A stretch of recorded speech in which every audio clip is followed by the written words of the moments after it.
Hello everyone, welcome to Storytime with a Princess. Today we're going to be reading Disney animal stories, and the story is called If Mice Can Be Horses. Wake up, sang the birds. But I was having a wonderful dream. I didn't want to wake up to another day of cooking, cleaning, and sewing. I flicked the little bluebird gently with my finger, and he flew back to the window, chirping angrily. Serves you right, spoiling people's best dreams, I giggled. The birds and mice were my best friends. They always helped me get ready for my workday. Suddenly, my favorite mouse friend, Jacques, came running for help. A visitor, he cried. Quickly I followed him. Indeed, there was a frightened mouse caught in a trap. It's all right. Cinderella will help you. We must give you a name, I told him after I had rescued him. How about Gus? Gus nodded, happily. And I made him some tiny clothes. After I had returned to my chores, the mice and their new friend Gus returned downstairs to have breakfast. Lucifer, me, Jacques warned, pointing to the cat Lucifer.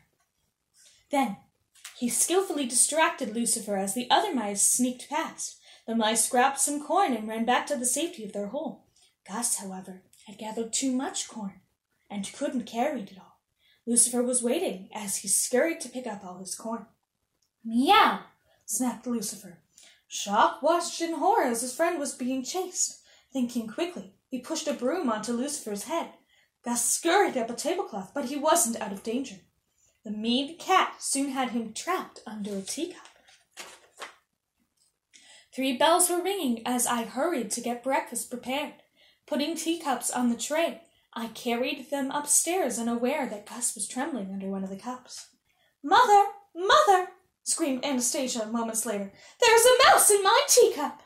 Luckily for Gus, I quickly figured out what had happened and raced to rescue Gus from under Lucifer's paw.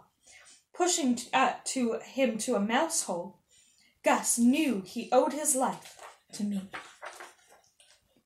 When an invitation came to the king's ball, Gus decided that all of Cinderella's animal friends, so my friends, needed to help me.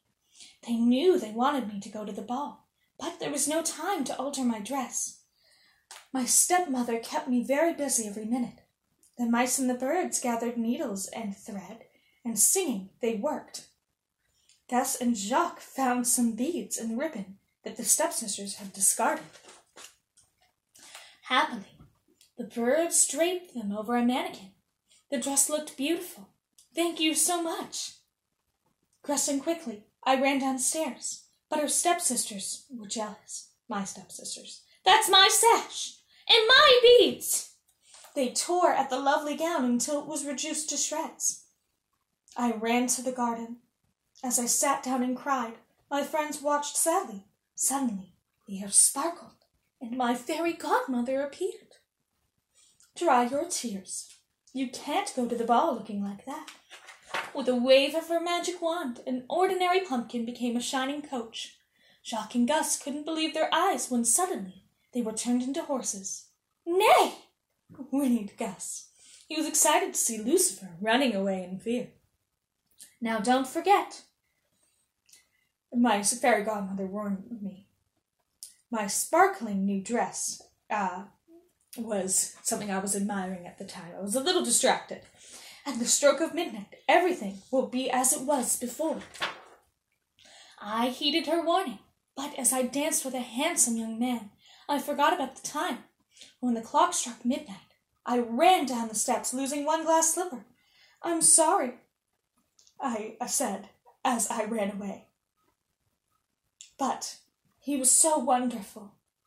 My friends looked at me dreamily. I had fallen in love. The next morning, there was exciting news. It was about the prince whom I had danced with at the ball. He had fallen in love with me and was trying to find me. At that very moment, the Grand Duke was trying the glass slipper on every maiden in the kingdom. The prince? When the stepmother realized that I was the mystery girl, she looked around and then she locked me in the attic. Oh no! No, you must let me out! Jacques and Gus were the only chance I had.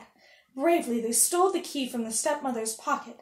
Up, up, up the stairs they went, pushing and pulling the heavy key, until, panting and breathless, they reached the top. I tried on the glass slipper and became the prince's bride.